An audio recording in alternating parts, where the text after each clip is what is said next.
Magandang araw mga idolo. Kinaumagahan ay pumunta ulit si Oh Kang-woo sa Player Support Center. Ang kanyang sadya ay para makuha ang kanyang C-rank player card. Sinabi ng babae na bukas pa daw niya ito makukuha sapagkat nasa proseso pa daw ang bago niyang player card. Sa sinabi ng babae ay lumabas na siya agad.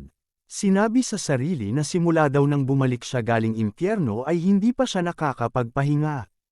Kaya naman napagdesisyonan niya na i-enjoy ang sandali habang wala pa ang kanyang bagong player card. Sa kanyang paglilibot ay napunta siya sa PC room. Namangha si Oh Kang-woo sapagkat makaka-order pa daw siya ng pagkain habang naglalaro. Pumili din siya ng laro na pinaka-popular sa lahat at seryosong pinag-isipan ang kanyang role na pipiliin sa paglalaro. Sinabi niya sa kanyang sarili na ang gusto niya daw na role ay ang pumapatay ng walang awa. Namangha si Oh Kang-woo nang makita ang pagsisimula ng laro. Sa simula pa lang ng laro ay nainis na agad ang kanyang kakampi.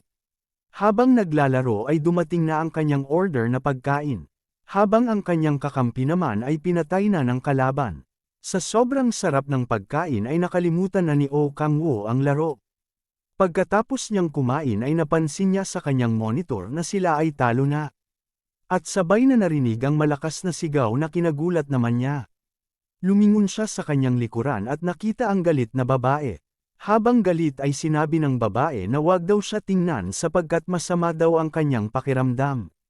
Mula sa kinatatayuan ay nakita ng babae na ang kanyang kakampi sa laro na naging dahilan ng kanyang pagkatalo ay si Oh Kang-woo. Nilapitan siya nito at sinabi na ang lakas pa daw ng loob ni Oh Kang-woo na kumain habang naglalaro. At galit na sinabi na umalis na siya. Labis naman ang pagtataka ni Oh Kang-woo at tinanong kung sino ba siya. Sa kanyang sinabi ay nagalit ang babae sabay na inatake si Oh Kang-woo na mabilis namang nakailag. Tinanong ni Oh Kang-woo kung bakit ba siya nito pinapaalis. Sinabihan din niya ang babae na tigilan na siya sapagkat wala naman siyang ginawang masama. Sa kabila ng kanyang sinabi ay patuloy pa rin sa pag-atake ang babae na mabilis naman niyang naiilagan.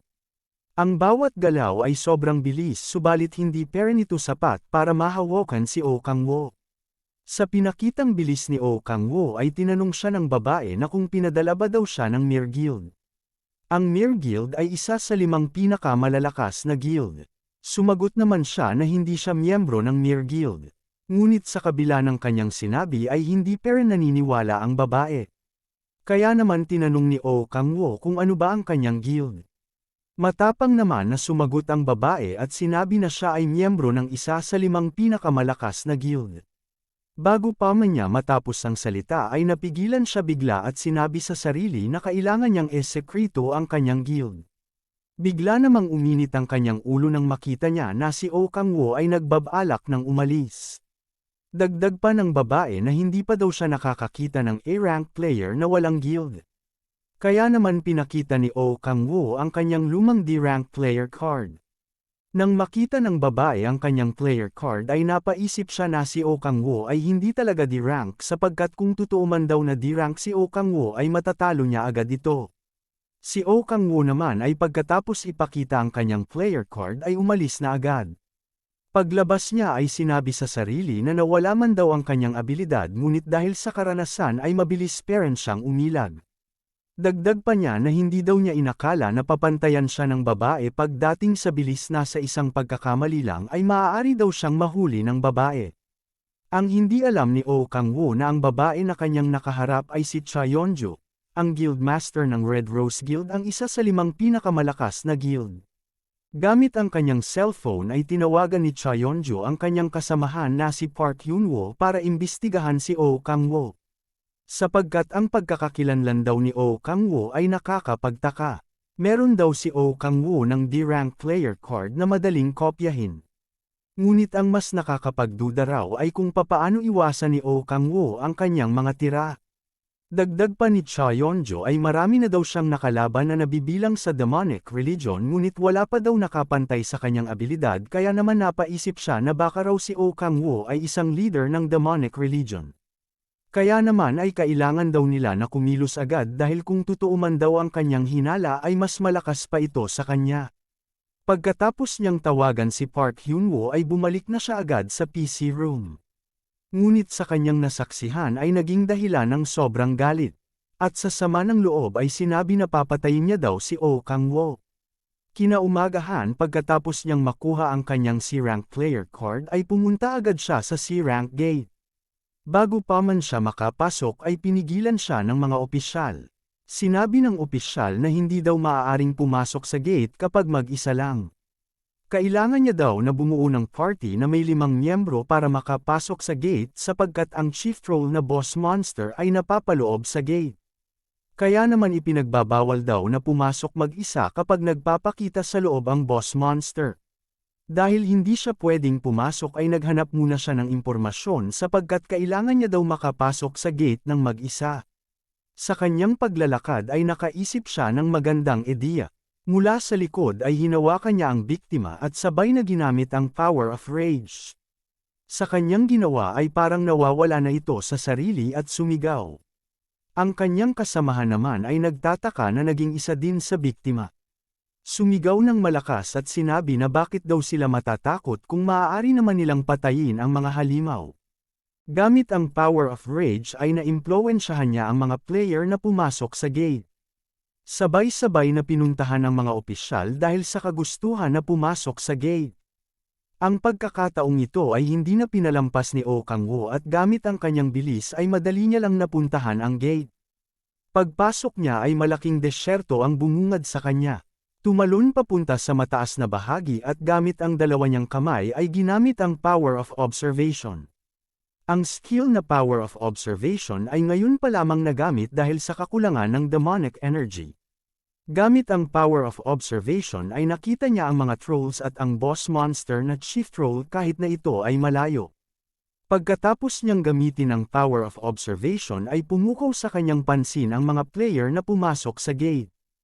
Napapaloob pa din sa mga player ang skill na kanyang ginamit kaya ganun na lamang ang lakas ng loob na pumasok sa gate. Mula sa kanyang kinatatayuan ay tumalon siya para puntahan ang mga troll. Natanong niya ang mga troll at sinabi sa sarili na uunahin niya daw ang boss monster na tinatawag na chief troll at gamit ang inipon niyang demonic energy ay nakabuo siya ng malakas na armas. Nasa sobrang lakas ay kahit na siya ay nasa malayo ay naging dahilan pera nito ng pagkamatay ng chief troll. Sinabi ng system na ang boss monster na kanyang pinatay ay isa palang B-rank boss monster kaya naman tumaas ng 4 na bilang ang kanyang level. Ang lahat ng nangyari ay kinagulat naman ni Oh Kang-woo. Mula sa taas ay matatanaw ang trolls habang napapaisip na kung ang boss monster ba talaga ang kanyang napatay sa isang tira lang. Kaya naman binuksan niya ang kanyang system na nasa saad na ang pinatay niya ay isa talagang boss monster. Napaisip siya na ang boss monster ay hindi mahina sadyang malakas lang daw siya. Pagkatapos niyang patayin ang chief troll ay pinuntahan na niya ang mga troll. Mula sa kanyang kinatatayuan ay sumugod na ang napakaraming trolls. Habang papalapit ang mga troll ay natutuwa pa si Oh Kang-woo. Sabay na sinabi na uubusin niya daw silang lahat. At sa isang iglap lang ay hindi maipaliwanag ang mga kaganapan. Makikita din mula sa katawan ng trolls ang mga sugat.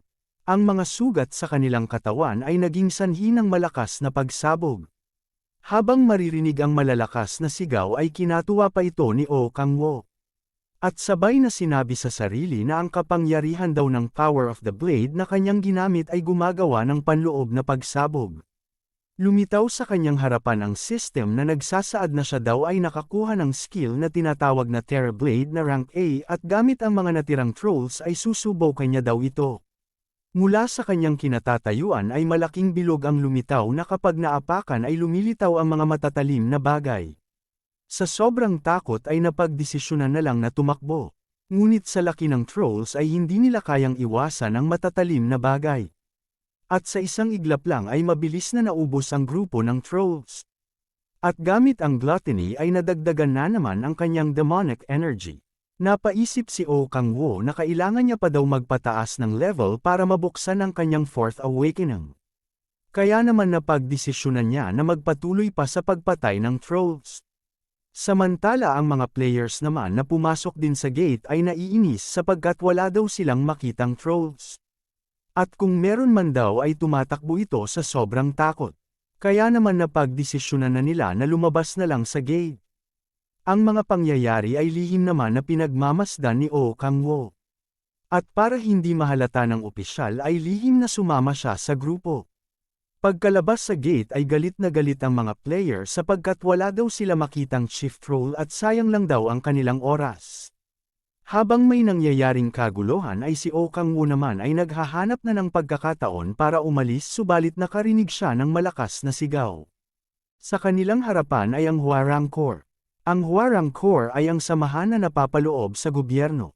Ngunit ang pumukaw sa atensyon ng lahat ay ang Hwarang Corps Unit 3 Commander na si Baek Hwayon.